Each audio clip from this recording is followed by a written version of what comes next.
পড়ছিলাম অন্তদহন, কলমে DRM সোহাগ, পর্ব সংখ্যা 33। সন্ধ্যা ঢোক গিলল। আকাশ চোখ মেলে তাকায়। পাঞ্জাবির পকেট থেকে তার ফোন বের করে সন্ধ্যাকে ফোন বাড়িয়ে দিলে সন্ধ্যা কাঁপা হাতে টাইপ করে।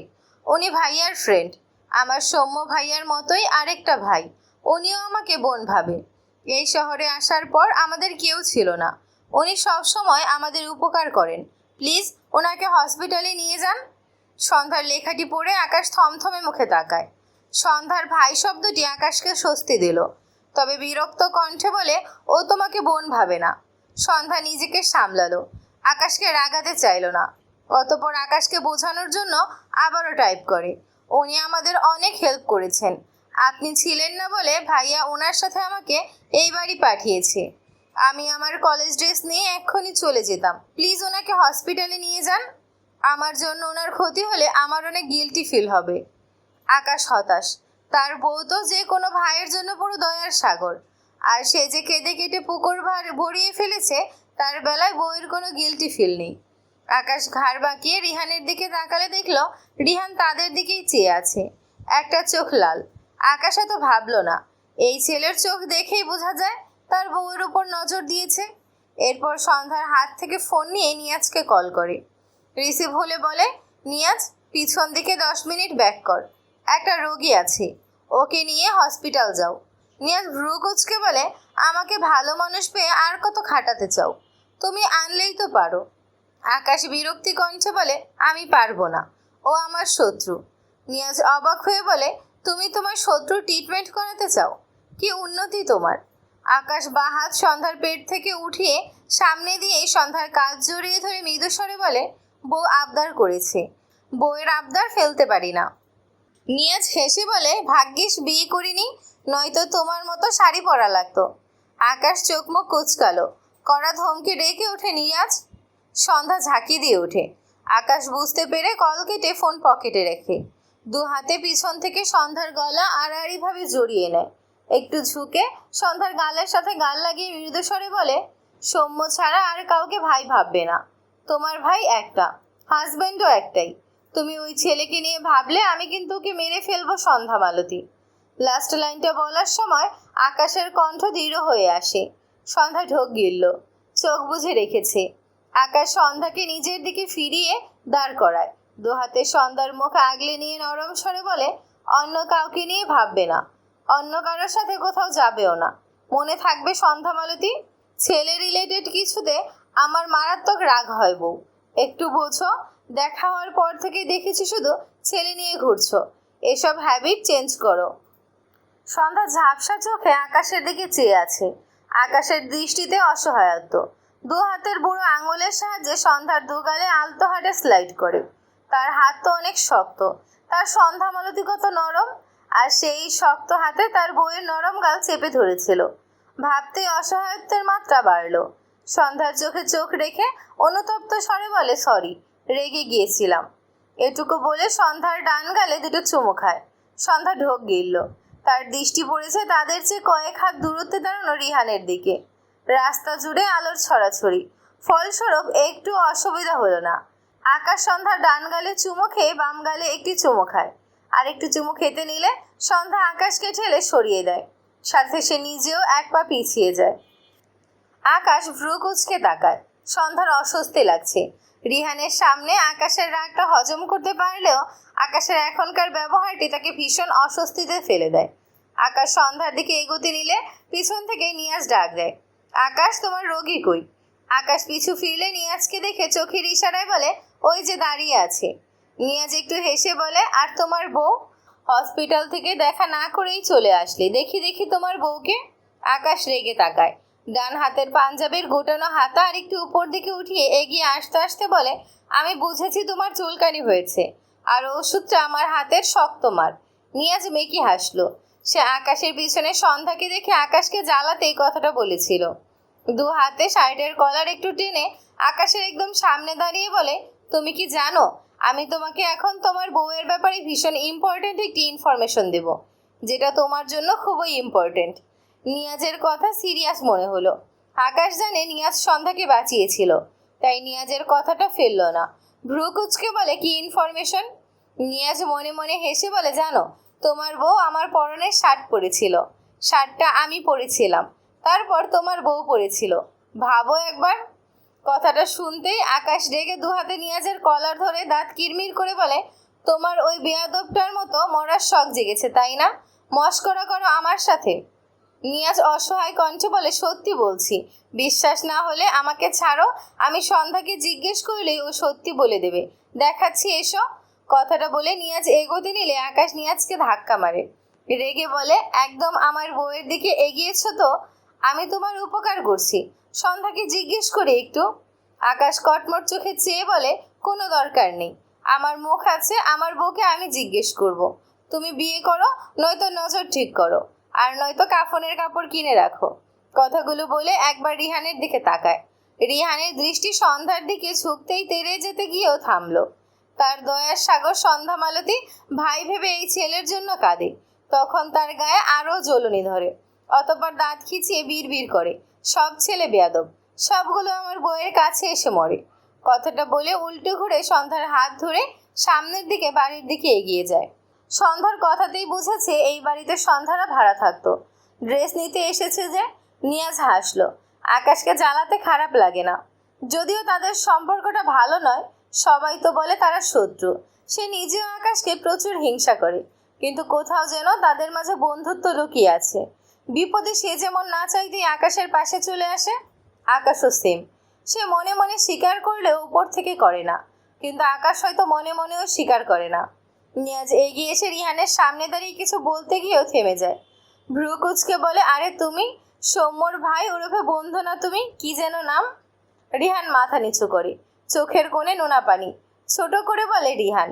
নিয়াজ মনে পড়ার ভঙ্গিতে বলে, ও হ্যাঁ, মনে পড়েছে। আকাশের সাথে তোমার কি হলো? শত্রু হয়ে গেলে যে? আর তোমার ডান চোখে তো লাল কেন? তুমি নাকি পেশেন্ট? বুঝতে পারছি না ঠিক। রিহান মৃদু স্বরে বলে, সিগারেটের ছাই চোখের ভেতর গিয়েছিল তাই। তেমন কিছু না। নিয়াজ রিহানের হাত ধরে এগিয়ে গিয়ে তার গাড়ির কাছে দাঁড়ায়।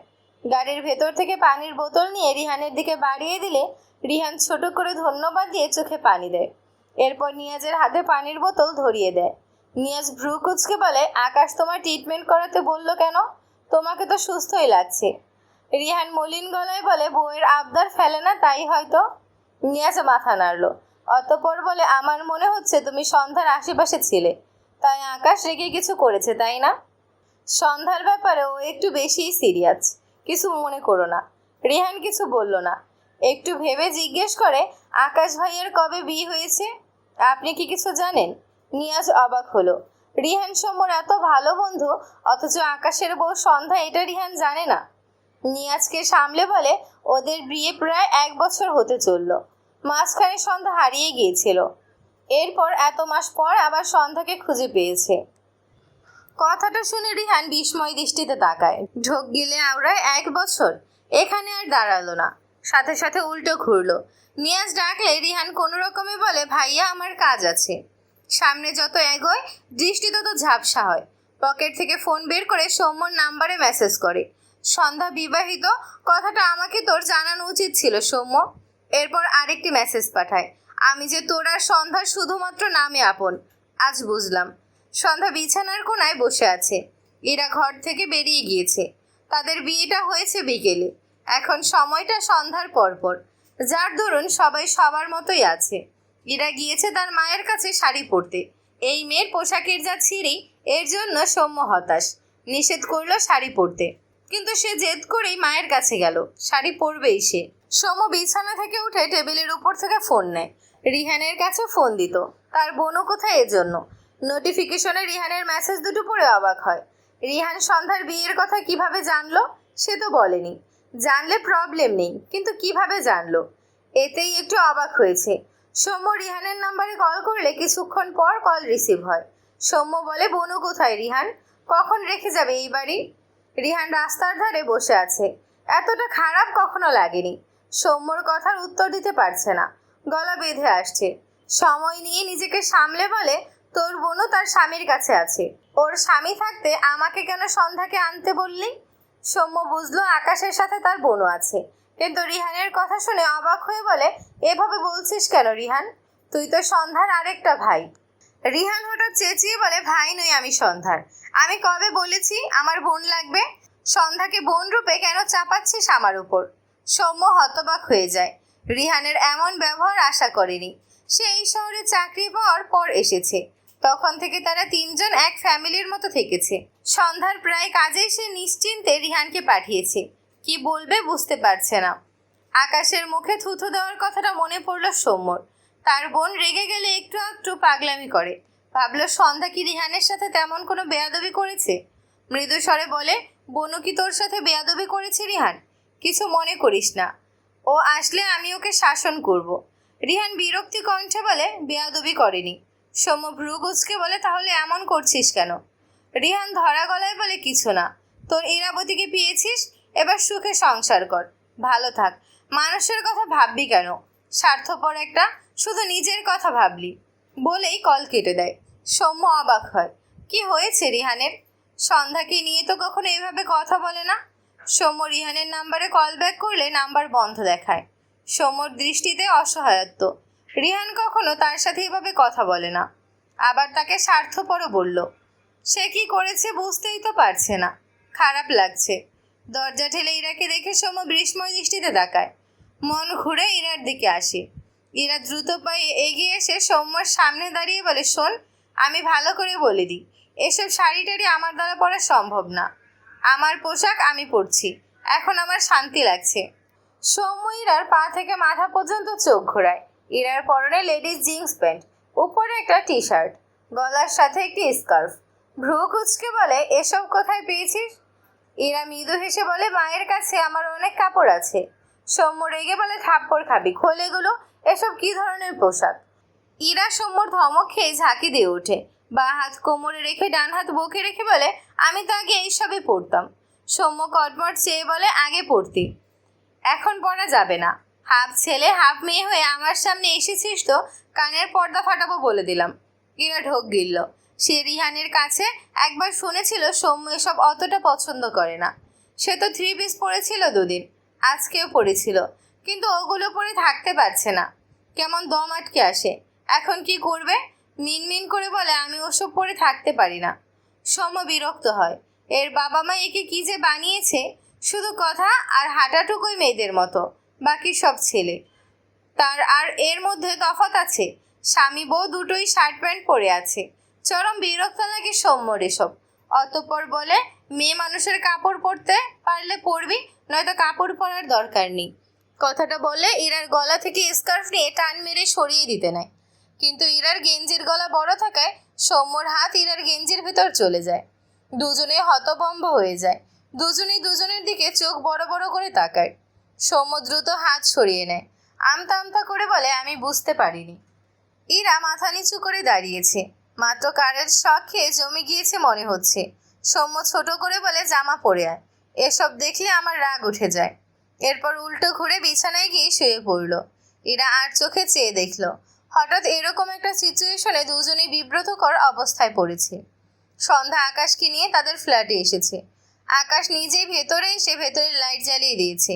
এরপর সন্ধ্যা ভেতরে এসে আকাশকে ইশারায় সোফায় বসতে বলে। আকাশ বাড়িটি দেখল। একেবারে খারাপ না, কিন্তু তার কাছে ছোটখাটো এক সাধারণ বাড়ি মনে হলো। সন্ধ্যা ভাবলো আকাশকে অন্তত 1 কাপ চা করে দিই। এজন্য সে রান্নাঘরের দিকে যায়। আকাশ সোফায় বসলো না। সন্ধ্যার পিছু পিছু গিয়ে দেখলো রান্নাঘর। সন্ধ্যা তাক থেকে কিছু জিনিসপত্র নামিয়ে চুলায় পাতিল বসায় একটা। পাতিলে পানি ফুরে চুলা জ্বালিয়ে দেয়। আকাশ সব দেখে এগিয়ে এসে বলে, তুমি কি চা খেতে চাও? আমি চা ভালো বানাতে পারি, আমাকে দাও। সন্ধ্যা অবাক হয়ে তাকায় আকাশের দিকে। আকাশ ভ্রু কুচকে চেয়ে আছে। কিছু একটা মনে পড়তেই সন্ধ্যার হাত ধরে তার সামনে টেনে দাঁড় করিয়ে বলে, তুমি কি নিয়াজের শার্ট পরেছিলে সন্ধ্যা মালতী? সন্ধ্যা আগের চেয়ে বিস্ময় দৃষ্টিতে তাকায়। আকাশ ডান হাতের 1 আঙুল উঁচিয়ে বলে, সত্যি বলবে কিন্তু? কণ্ঠটা শক্ত হয়েছে বুঝতে পেরে আকাশ চোখ বুজে শ্বাস ফেলল। এরপর সন্ধ্যার গালে হাত রেখে বলে, সত্যি বললেও কিছু বলবো না, বলো সন্ধ্যা মালতী। সন্ধ্যা তো ওই লোকটির শার্ট একটু সময়ের জন্য পরেছিল, তার মনে আছে, কিন্তু আকাশকে বললে রেগে যাবে না। আবার ভাবলো মিথ্যা বলবে কিভাবে। ওই নিয়াজ তো আকাশের সাথে সব সময় কথা বলে, সে দেখেছে। আকাশ আবারও নরম সুরে বলে, বলো সন্ধ্যা মালতী। সন্ধ্যা আকাশের দিকে তাকায়। ঢোক গিলে মাথার উপর নিচ করে সম্মতি দেয়। সাথে সাথে আকাশ দুহাত মুষ্টিবদ্ধ করে নেয়। সন্ধ্যা ঢোক গিলল। আকাশ দুপা পিছায়। ছোট রান্নাঘরটিতে পায়চারি করে এদিক ওদিক। রাগ গিলতে চাইছে। ব্যর্থ হয়ে এগিয়ে এসে মুষ্টিবদ্ধ ডান হাত চুলের মাঝ বরাবর থাবার মতো করে বসায়। গ্যাস জোরে জ্বলছিল বিধায় একটু সময় চুলায় বসানো পানি ফুটতে শুরু করেছিল। আকাশের থাবায় চুলায় বসানো গরম পানির পাতিল উল্টে পড়ে যায়। আকাশ সেই সোজা দাঁড়িয়ে থাকা পুরো পাতিল উল্টে এসে তার পায়ের উপর পড়ে। আকাশ দাঁতে দাঁত চাপলো, নড়ল না, ভ্রু কুঁচকে তাকিয়ে রইল। কথায় আছে, নিজের শারীরিক ব্যথা, কষ্ট আর রাগ প্রশমিত করতে বেশ কাজে দেয়। আকাশের ক্ষেত্রে বোধহয় সেটাই হলো। রাগ নিভে গেল, কিন্তু শক্ত হয়ে দাঁড়িয়ে রইল। সন্ধ্যা অনেকটা পিছিয়ে দাঁড়িয়েছিল।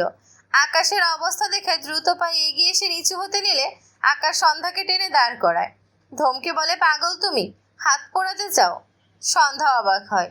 ইশারায় আকাশের পা দেখায়। আকাশ সন্ধ্যার এসব কথা সাইডে রেখে মৃদু স্বরে বলে, রেগে গিয়েছিলাম। তুমি আর কারো শার্ট পরবে না, বুঝেছো সন্ধ্যা মালতী? সন্ধ্যা কি বলবে বুঝতে পায় না। পাগল নাকি এই লোক? সেই শার্ট নিয়ে পড়ে আছে। সন্ধ্যার মাথা নিচু।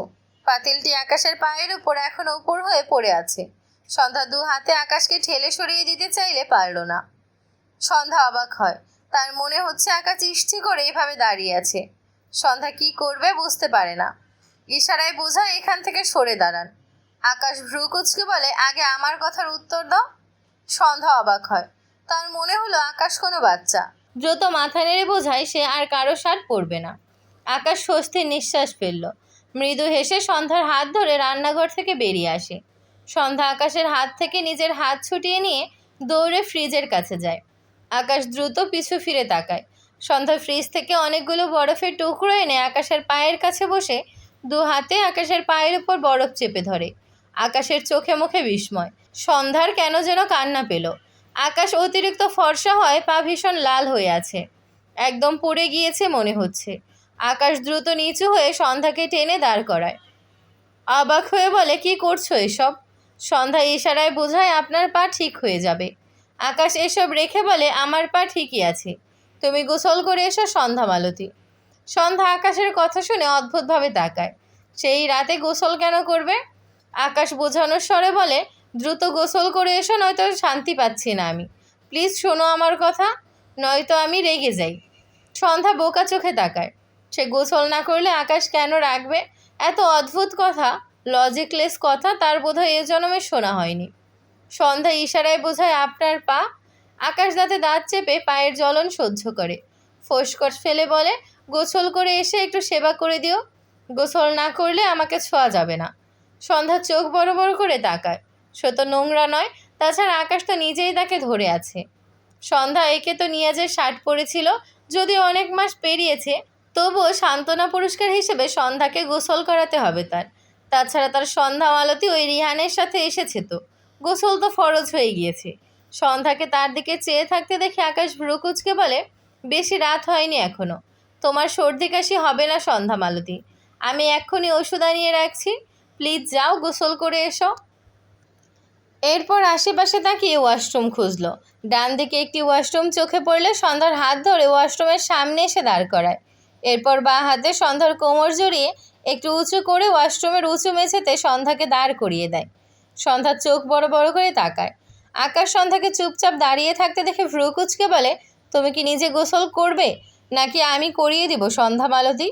কথাটা শুনতেই সন্ধ্যা ঠাস করে ওয়াশরুমের দরজা আটকায়। আকাশ একটু হাসলো। এগিয়ে গিয়ে সোফায় বসে। ডান পায়ের দিকে তাকালে দেখল পা বেশ লাল হয়ে আছে, জ্বলছেও। একবার ভাবলো সে নিজেই বরফ দেবে, কিন্তু দিল না। সে দিলে তো তার সন্ধ্যা মালতী আর সেবা করবে না। তাই অপেক্ষা করতে লাগলো সন্ধ্যা বেরোনোর। কিছু একটা মনে পড়ল। অতঃপর পকেট থেকে ফোন বের করে মায়ের নাম্বারে কল করে। আসমানি নেওয়ার সাথে সাথে কল রিসিভ করে। ছেলেকে ওভাবে রেগে বেরিয়ে যেতে দেখে চিন্তিত ছিল। আকাশকে অনেকবার কলও করেছিল, কিন্তু রিসিভ হয়নি। আসমানি নওয়ান বলেন, আব্বা তুমি কোথায়, রাইগা আসো কেন? আকাশ মৃদু হেসে হেসে বলে, রেগে নেই মা, একটা কথা শোনো। কও। আকাশ গলা ঝেড়ে বলে, মা আমি সৌম্যদের বাড়ি এসেছি, সন্ধ্যা মালতীও আমার সাথে আছে, আমরা আজকে রাতে এখানেই থাকি মা। আসমানি নওয়ান চেঁচিয়ে বলে, কি বললে? আকাশ ফোন কান থেকে একটু দূরে সরায়। কি কপাল তার, বউকে একটু কাছে রাখবে বলে কতজনের অনুমতি লাগে, কত কাঠখড় পোড়ানো লাগে। আকাশ মিনমিন করে বলে, আমারই তো বউ, কালকে সকালেই চলে আসবো। আকাশের মা বলে, কোনো দরকার নেই, তুমি ওরে এই বাড়ি তাড়াতাড়ি আনো। আকাশ বোঝানোর স্বরে বলে, আমি কিছু করব না মা। কিছু করবা না তো থাকতে চাও কেন? কথাটা বলে আসমানি নাও নিজেই কেমন অস্বস্তিতে পড়ে গেল। আকাশ মিটিমিটি হাসছে। আসমানি নাওন এবার বলেন, জান্নাতের সাথে আমারে কথা কয়াই দাও, ও যা চাইব তাই হইব। আকাশ মনমরা হয়ে বলে, আচ্ছা ইরাকে দাও তো একটু। আসমানি নাওয়ান দোতলায় উঠে সৌম্যর ঘরের সামনে এসে ডাক দেয়, ইরা মা আসোস। দরজা খোলাই ছিল, ইরাও দাঁড়িয়ে ছিল। ফুপির ডাক শুনে ইরা দরজা খুলে দাঁড়ায়। আসমানি নাওয়ান ইরার দিকে ফোন বাড়িয়ে দিয়ে বলে, আকাশ কথা কইব তোর সাথে, দেখ তো কী কয়। আকাশ কথা বলবে শুনতেই সৌম্যর কান সজাগ হয়। আসমানি নাওয়ান ফোন দিয়ে চলে যায়।